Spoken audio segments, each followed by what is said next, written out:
At 4:47, your sent folder is full. Your checklist is covered in completed tasks. You've answered messages, joined meetings, fixed files, and solved problems all day. The proposal you meant to finish is still blank. That's the productivity trap. You can work without stopping and still avoid the one action that could move your life forward. To understand how that happens, rewind to 8:14 that morning. You open your laptop to work on the proposal. The document is still loading when a message appears. It looks harmless, just a quick reply. You answer it. Then someone asks for the latest version of a file. You open the shared folder. There are 3 copies. None of them are named properly, so you rename the files, update the link, and send it back. By then, the meeting is starting. The meeting creates 3 follow-up tasks. One of those tasks needs another meeting. At noon, your inbox is quieter. Your checklist has several satisfying marks. The proposal is still waiting behind the other windows. The cursor is blinking on the first line. You tell yourself you'll start after lunch. Then the afternoon fills itself. The strange part is, none of this work is fake. The messages are real. The meetings are real. The files really do need attention. And the exhaustion is real too. That's why the trap is hard to see. It doesn't make you feel lazy. It makes you feel responsible. But activity and progress are not the same thing. Sometimes, the work filling your day is also helping you avoid the work that could change it. Important work usually carries a different kind of weight. It may be unclear. It may take weeks to pay off. It may put your ability in front of other people. And it may reveal that your first attempt isn't very good yet. Proposal can be rejected. A decision can disappoint someone. A first draft can show you how far you still have to go. That possibility creates friction. Not always panic. Not always obvious fear. Sometimes it's just a slight heaviness when the blank page opens. Your hand reaches for the keyboard. Then you remember one more message. You decide the desk needs clearing. You improve the plan before you begin the work. Then a smaller task appears. The smaller task feels different.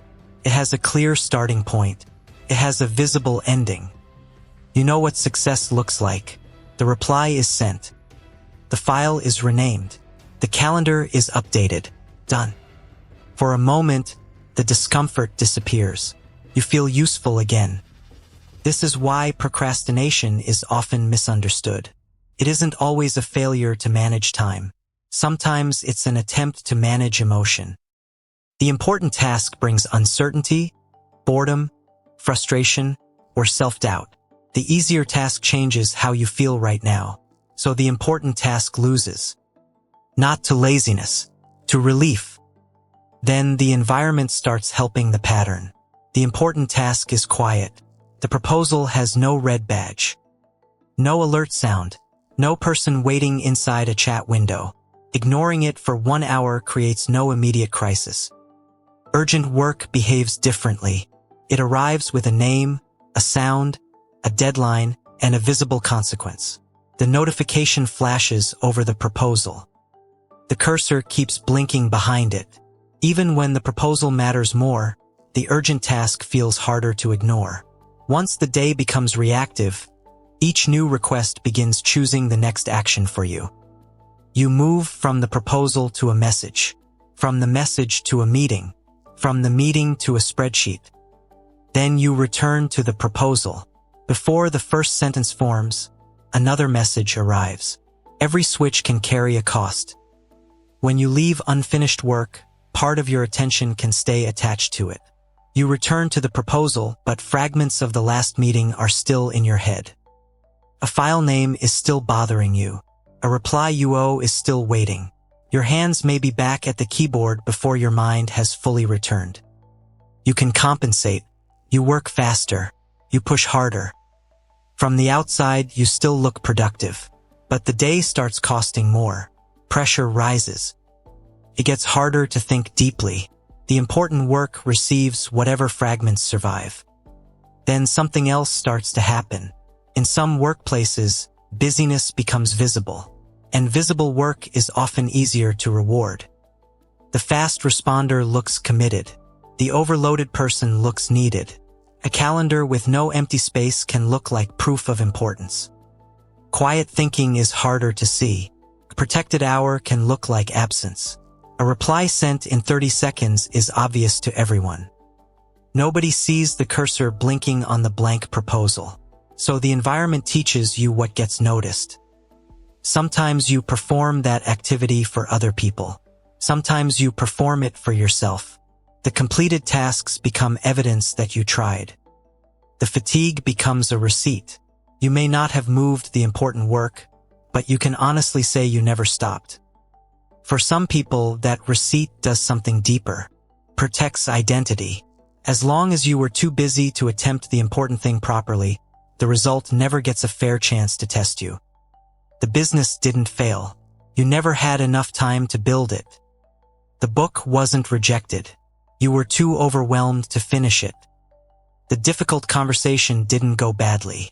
You were still waiting for the right moment. That isn't the explanation for every busy person. Some jobs are genuinely reactive. Some people are caring for children, managing health problems, facing financial pressure, or carrying responsibilities they cannot rearrange. Maintenance work matters. Care work matters. Rest is not avoidance. And not everyone controls the order of the day. But beneath those real obligations, there may still be one uncomfortable action that keeps getting replaced by safer work. The trap becomes easier to see when you stop asking one question. How much did I do today? And ask a different one. What changed because I worked today? That question removes activity as a hiding place. You may discover that 6 meetings produced no decision. 3 hours of research produced nothing another person could use. The plan became cleaner. The proposal stayed blank. You prepared to begin again. So the goal is not to squeeze more motion into the day. The goal is to give the day a direction before the urgent world gives it one. Call it direction before motion. Start by defining the change.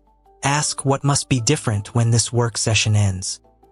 Working on the proposal describes activity. Finishing the opening argument describes change. The clearer the change, the harder it becomes to confuse movement with progress. Next, name the action you're avoiding, not the entire project, the specific exposed action inside it. Maybe you're not avoiding the proposal. You're avoiding the rough first paragraph. Maybe you're not avoiding the conversation. You're avoiding the moment you have to say what you really think. Don't turn this into a trial against yourself. Treat the resistance as information. It may be pointing to the part of the work carrying the most uncertainty. That doesn't prove the action is correct. It means the discomfort deserves to be examined instead of buried under smaller tasks. Then create the rule before the day starts negotiating with you. Connect one clear situation to one clear action. When the laptop opens, before the browser, write 200 rough words. When the meeting ends, before opening chat, send the decision. The point isn't to worship a perfect morning routine. The point is to remove one decision from the moment when avoidance is strongest. You already decided when to begin. You already decided what counts. At the end of the day, review evidence instead of exhaustion. Don't ask whether you felt productive. Don't count only how many tasks disappeared. Ask what is different now. Maybe a paragraph exists that didn't exist this morning. A decision has finally been made. A difficult message has been sent. The first version is imperfect, but it's real. The smaller tasks still matter. The emails still need answers. The maintenance work does not disappear, but it should not quietly consume every chance to change your future. The next morning, you sit at the same desk. The clock approaches 8:14. The proposal opens. A notification appears. This time, you don't answer it yet. You write the first rough sentence. Then another. The opening argument begins to exist. The inbox is still there. The day will still become complicated. Nothing has been magically fixed, but one thing is different. The urgent world did not choose your first move. You did. You don't need to win every hour. You do need to know which direction your hours are moving, because a life can be completely full and still remain unchanged. Tomorrow, before the notifications begin, find the task that matters. Find the specific action you've been replacing with easier work. Give that action the first honest piece of attention you can protect. Then, at the end of the day, ask one question. What changed because I worked today? If one uncomfortable action came to mind while you were watching, write it in the comments. Not the whole plan, just the action you keep replacing with easier work. Subscribe to The Disciplined Mind for more videos about the hidden forces shaping your attention, decisions, money, and discipline.